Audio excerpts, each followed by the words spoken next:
el PowerPoint. Bueno, estábamos viendo el tema de la altura disponible, ¿no es cierto? La altura eficiente, más que disponible, la altura eficiente de trabajo. Entonces, la idea es que se llene el balde en una sola pasada. Por ahí. Hay situaciones en las cuales eso no se puede dar, por lo tanto vamos a tener un rendimiento menor, pero por las circunstancias o el tipo de la obra, no nos queda otra. ¿Sí? Lo ideal es aprovechar este equipo. Este también es un equipo de un costo horario alto. Y aquí viene un tema que me olvidé también de mencionarles. La idea es que el camión, que tiene un costo horario más bajo, mucho más bajo que el de la excavadora, sea el equipo que espere. Es decir, que yo siempre tenga un camión de más y que espere la carga a que la excavadora espere al camión.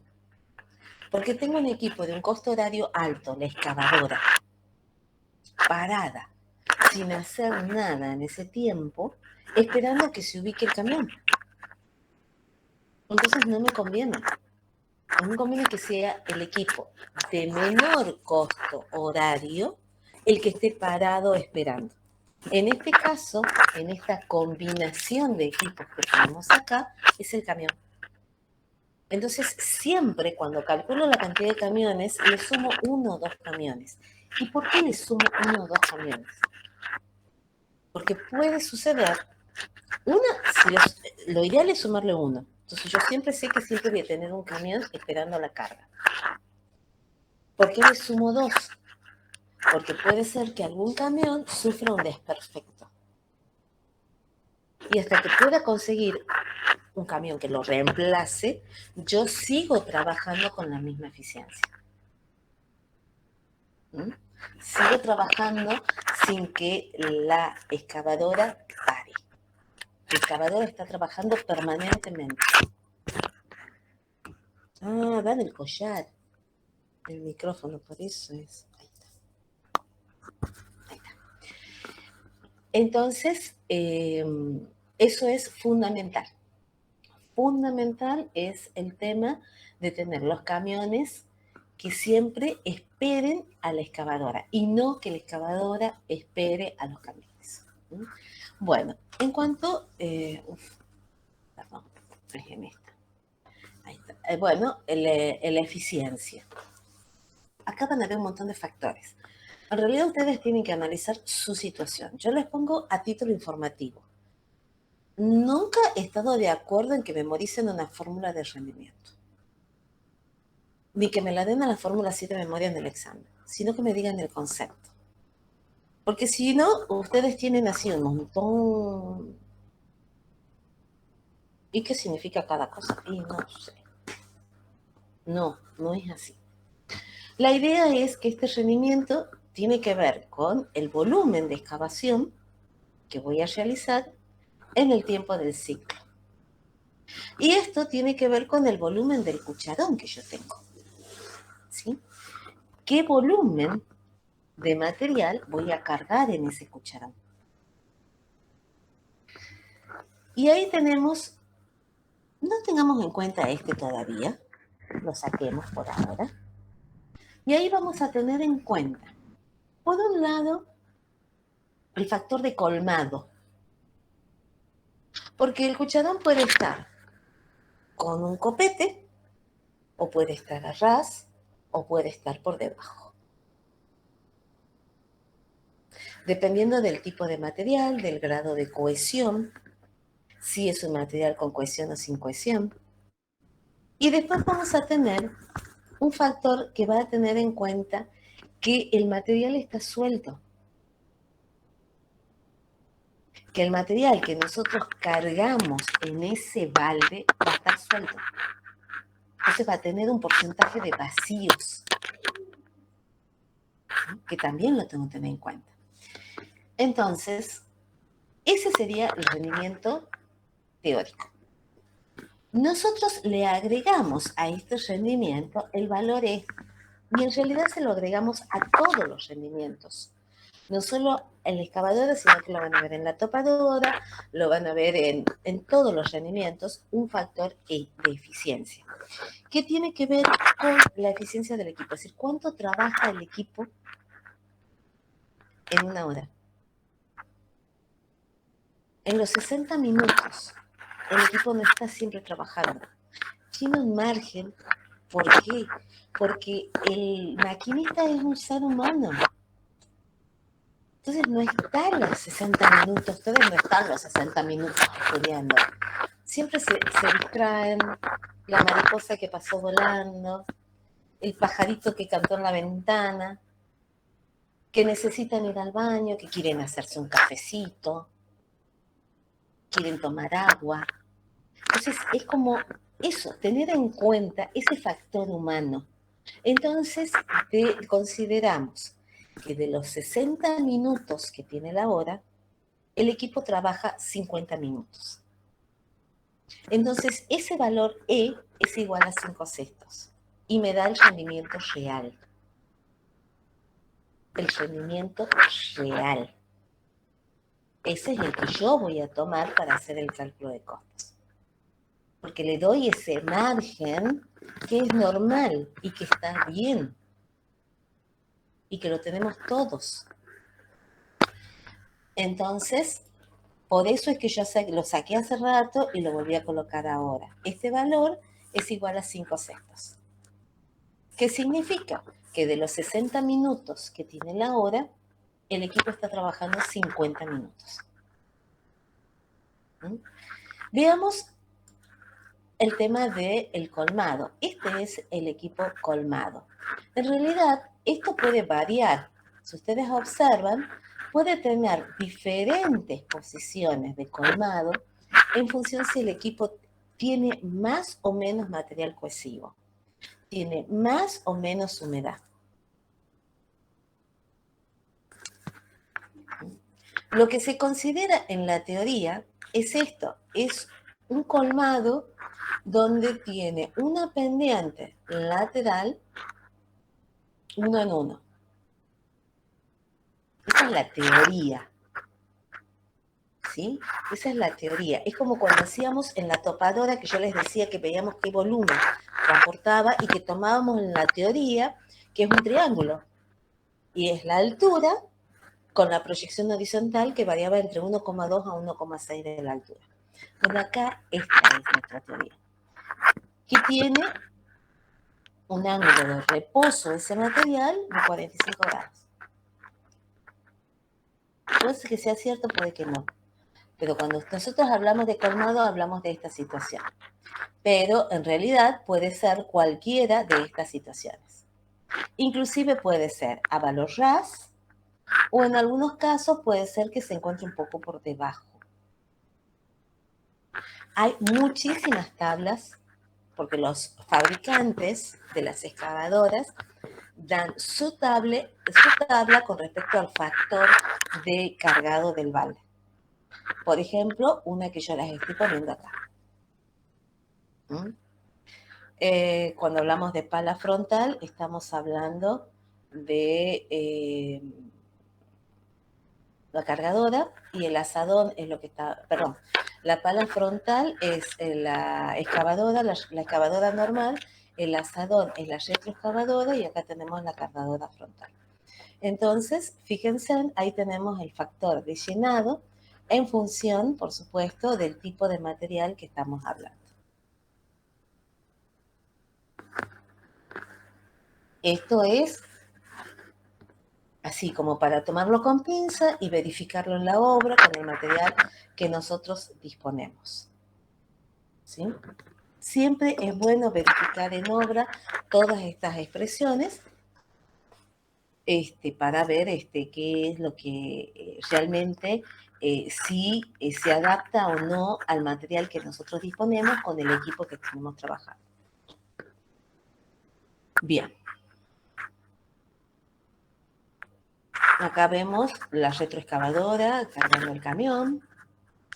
Acá vamos a ver cómo trabaja la retroexcavadora, que trabaja hacia el equipo y hacia abajo, siempre por debajo del piso de apoyo de la excavadora. Eso ya lo vimos.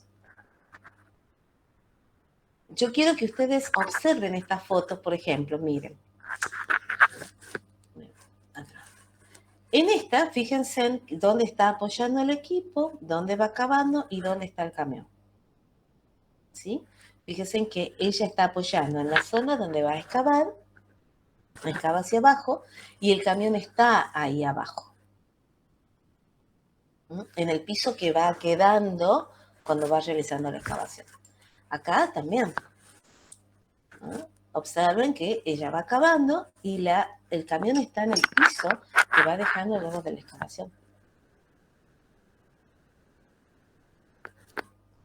Que sería lo más óptimo. No siempre es lo más factible de ejecutar, eso vamos a ver de acuerdo a la condición de nuestra obra, pero sería lo más óptimo. Bien. Después, bueno, tenemos la dragalina, cómo trabaja la dragalina, que ya lo vimos, se larga, cae, arrastra y se levanta. Ahí tenemos la dragalina, el de almeja, ¿sí? Los distintos tipos de cable, ya vimos cómo funcionaba. Acá tenemos el de cangilones, que era el que yo les decía, que son baldecitos, que ustedes, hay un grupo que lo presentó con la excavadora más grande del mundo, que es de cangilones. Que es una rueda enorme y ahí están todos los cangilones. Y después tenemos la zanjadora.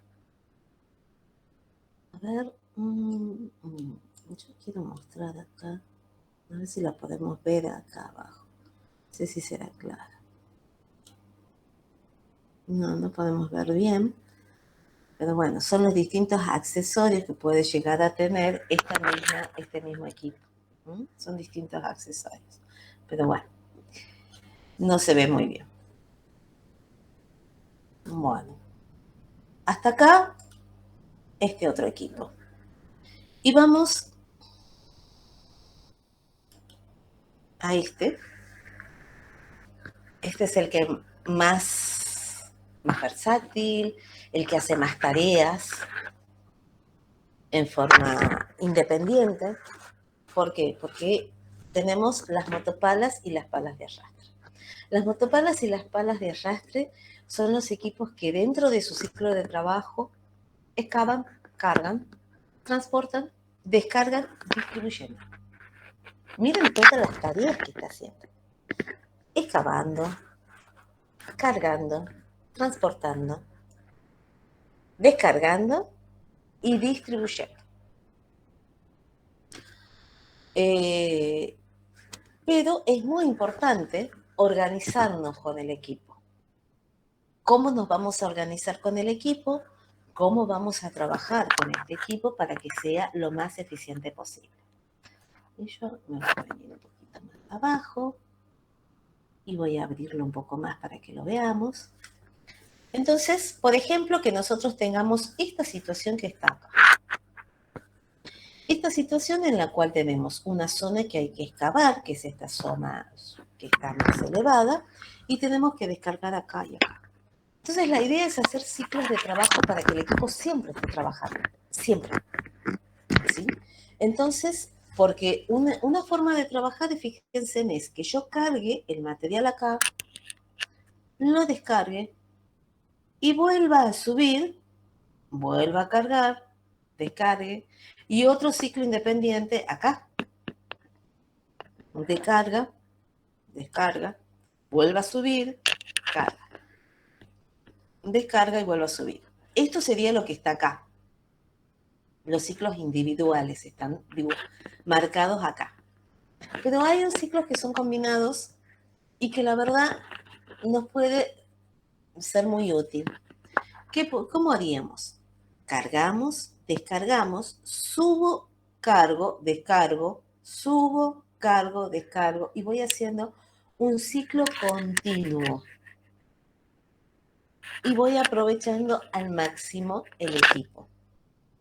Esto lo podemos ver mejor acá, en esta otra situación. Fíjense que en esta otra situación nosotros tenemos esta zona para cargar, ¿no es cierto? cavar, esta es la parte más alta, y acá es donde nosotros tenemos que descargar.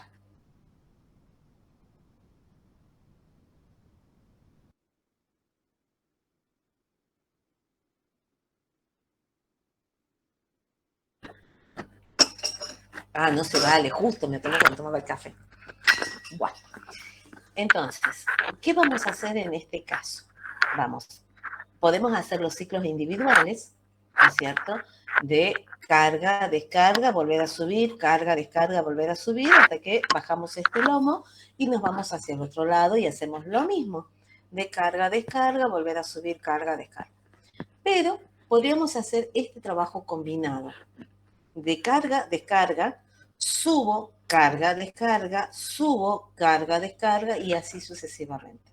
Entonces, la idea es ver qué forma, con qué esquema de trabajo podemos utilizar nosotros para ser más eficiente, para que tenga un mejor rendimiento, para que hagamos la mayor cantidad de tareas en el menor tiempo posible. ¿Sí? Esto lo podemos hacer con estos equipos, tanto la pala de arrastre como la motopala.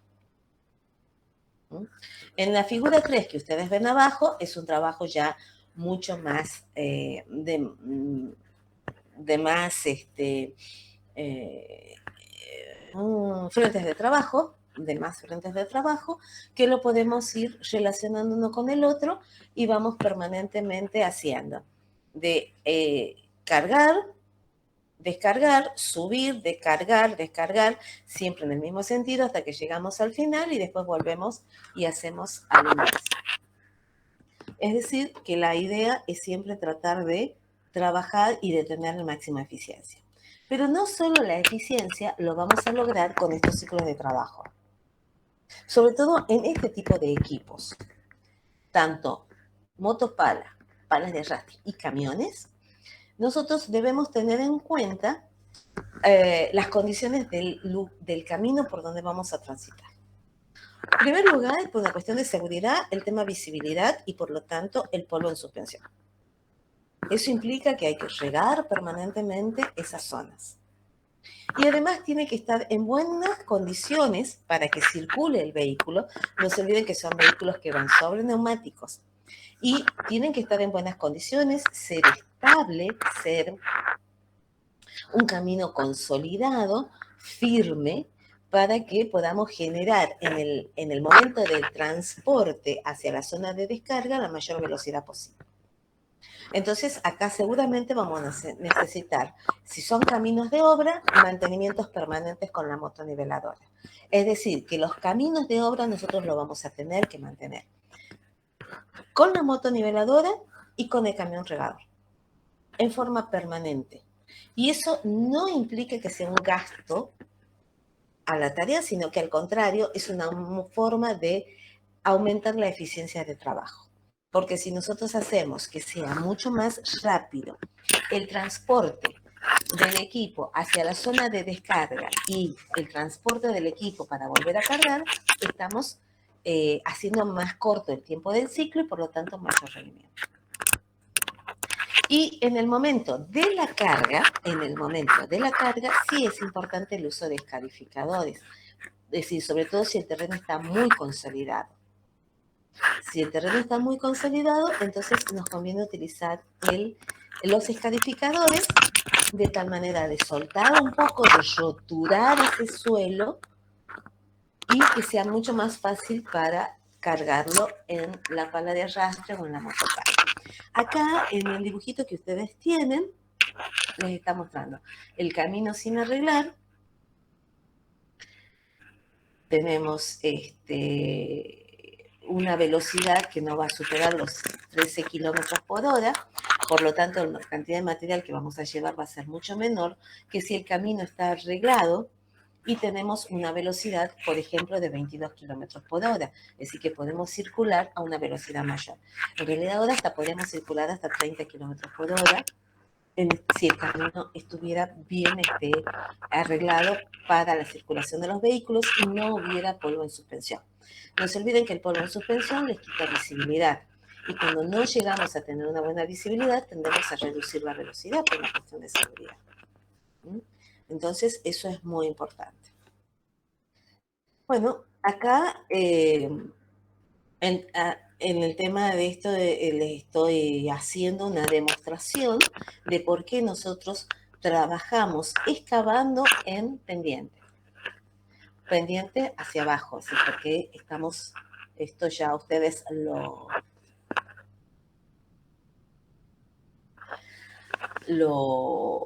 eh, digamos, esto es aplicable a todos los equipos, es aplicable a todos los equipos, de que siempre que el equipo va cargado, lo importante es que vaya pendiente abajo. ¿Por qué? Porque el mismo peso, la componente del peso del equipo me va a ayudar a ese desplazamiento o a esa carga del material. La componente del peso en correspondencia con esa pendiente, ¿sí? Entonces, por eso esta es la forma correcta de trabajar y no en esta otra forma, que está acá como mostrándolo como horizontal, ¿sí? Entonces, esto es válido para todos los equipos. Si yo tengo que el camión va a tener que salir cargado de la obra, voy a buscar un camino que tenga una pendiente a favor, para que el camión vaya más rápido y vaya cargado. Y cuando vuelva descargado, sí puede ir en subida. ¿Mm? Eso es fundamental que lo veamos y que lo tengamos en cuenta. Bien hasta acá. ¿Cómo vamos?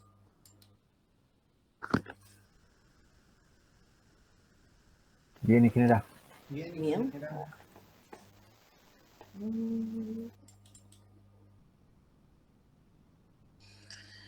Yo tengo y no lo estoy encontrando.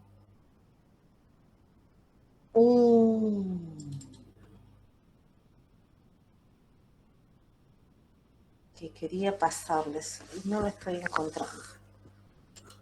No sé si está acá. Espérenme un segundito, ¿no? Porque está acá.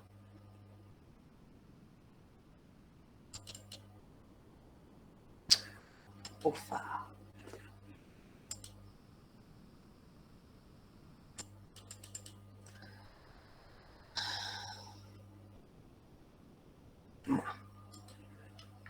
De todas maneras, se lo voy a explicar. Después cualquier cosa se los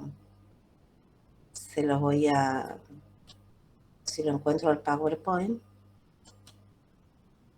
No, no sé por qué lo tenía acá y ahora no lo estoy encontrando.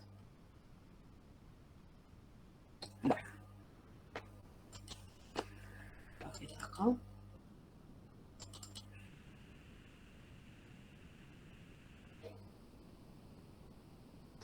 Bueno, no importa.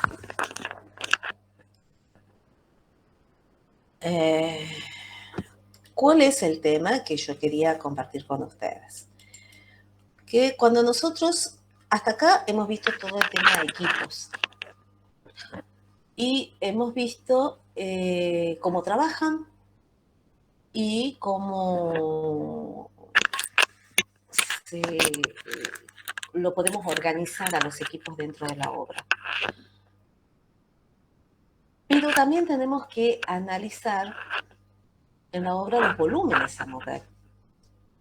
Y tenemos que tener en cuenta que no es lo mismo el volumen a excavar que el volumen a terraplanar, ni el volumen a transportar. Entonces, a ver, vamos a... Espero no poder ser clara con la explicación.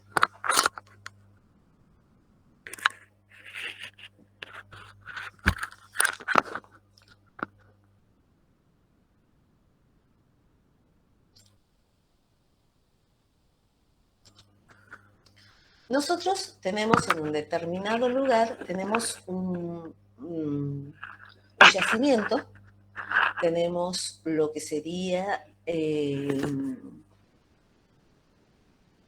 lugar donde vamos a extraer material, entonces es como el préstamo, puede ser préstamos de suelo en un terreno aledaño a la obra, o puede ser un yacimiento o una cantera que nos esté suministrando un material de mejor calidad, con algo de material granular, una base estabilizada, algo más, un material que nos va a permitir, digamos, tener mayores capacidades de carga.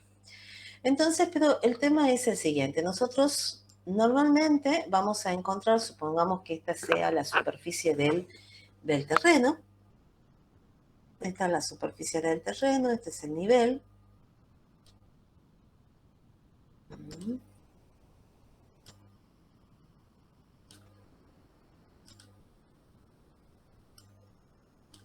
¿Sí? Oh.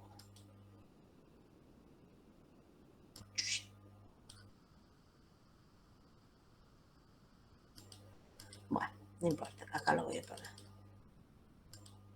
Ahí es el terreno natural, ¿sí? Y nosotros tenemos que hacer acá una excavación.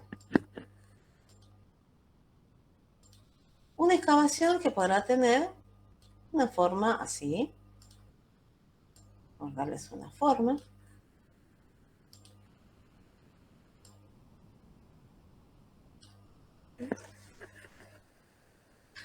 Entonces, yo puedo calcular el volumen que voy a excavar acá. El volumen que voy a excavar acá va a estar dado por la profundidad, por el ancho y la longitud que voy a tener de excavación. ¿Sí? Pero acá hay que tener en cuenta que este terreno se encuentra a una determinada densidad. Normalmente nosotros a esa densidad le llamamos densidad natural. Es lo que tiene el terreno. Cuando yo mido la excavación, la mido acá, en esta sección, ¿sí? Porque yo he dibujado, tomado las cotas del terreno natural, lo dibujo y marco lo que voy a excavar.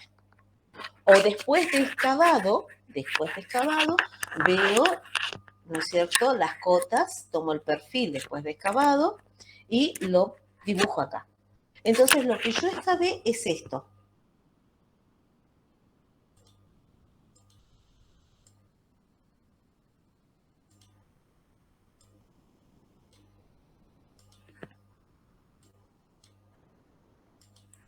Esta sección transversal por la longitud. Pero tengo que tener en cuenta que esto está a densidad natural. ¿Sí? Entonces, cuando yo voy a hacer mi terraplén, vamos a tener, en ese caso, vamos a tener una base de asiento y sobre esa base de asiento yo voy a construir mi terraplén. Vamos a tener los taludes. Esto seguramente lo voy a ir haciendo por capas de no más de 20 centímetros de altura, compactado.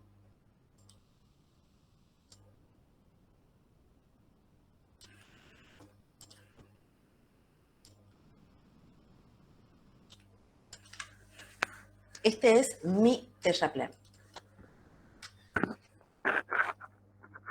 Este es el terraplén que yo quiero construir con este material que excavé de acá. Mi pregunta es,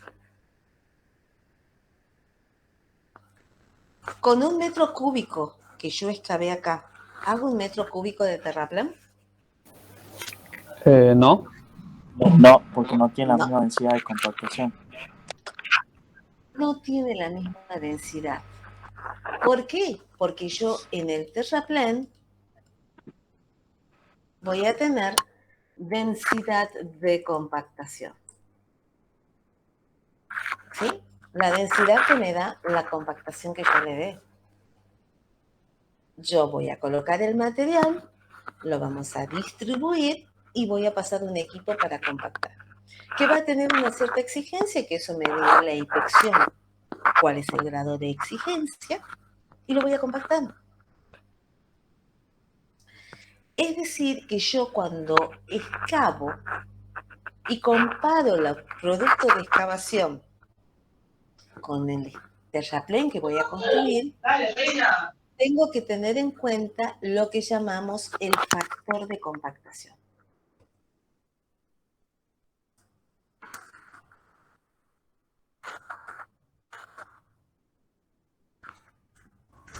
Y ese factor de compactación está dado por la relación de la densidad compactada con respecto a la densidad natural. Y normalmente es mayor que 1. ¿Y por qué digo normalmente? Porque si yo excavé roca y la disgregué a la roca, la roturé, es muy factible que yo no llegue a tener una densidad compactada mayor, sino sea menor. Y entonces en ese caso sí sería el factor de compactación menor de 1. Pero lo que normalmente ocurre es que nosotros compactamos a una densidad mayor que la que tiene en el lugar de la excavación. ¿Se entiende eso? Es muy importante que lo tengan en cuenta. Es tema de examen. Bien. Porque es tema de examen. Yo muchas veces les pongo en el examen, tengo, no sé, 12.000 metros cúbicos de terraplén. Y les digo, y tengo 4.000 metros cúbicos de excavación. Producto de la excavación de préstamos. Y le digo, bueno, ¿cuánto es que tengo que traer de cantera? Y me hacen la diferencia ahí, sin tener en cuenta el factor de compactación. Por eso es que digo, voy a dedicarle un tiempito a explicarles esto. Eso por un lado. Pero cuando yo calculo el transporte, a mí no me sirve ni esta densidad, ni este material en densidad natural, ni esta en densidad compactada. Me sirve material suelto. Yo transporto material suelto.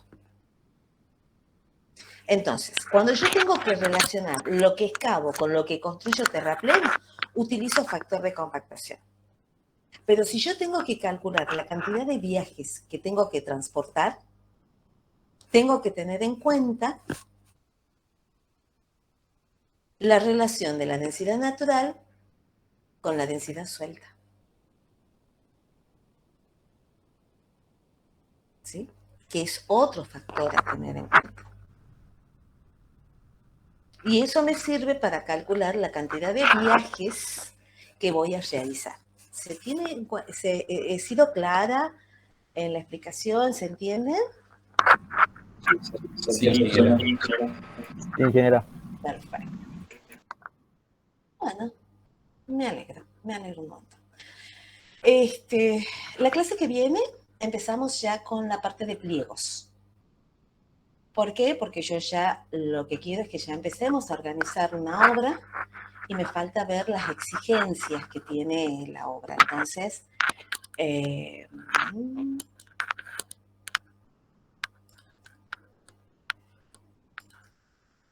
necesito ese tema, necesito que ya empecemos a ver pliegos.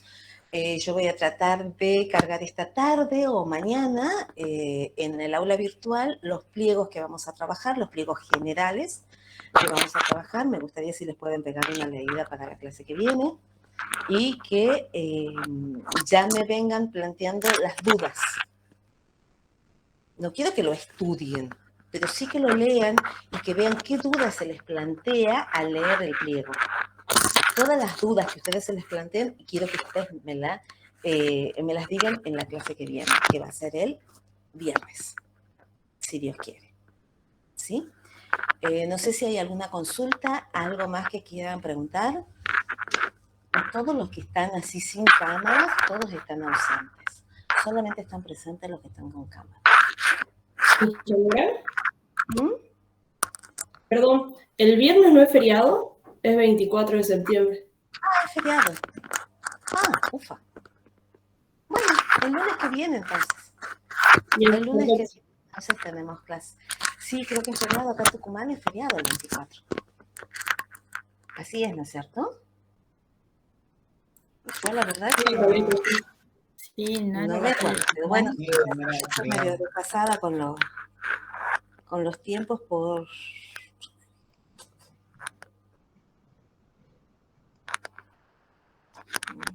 Bueno, ya me voy a fijar. Pero sí, creo que sí que es feriado, así que sí. Si es feriado, el lunes nos vemos, ¿sí? Mejor tienen más tiempo para leer los pliegos. ¿Mm? Bueno, si no hay ninguna consulta y está todo bien, terminamos acá la clase y nos vemos el próximo lunes, si Dios quiere. Que tengan Perfecto, ingeniero. una buena- Gracias, ingeniera.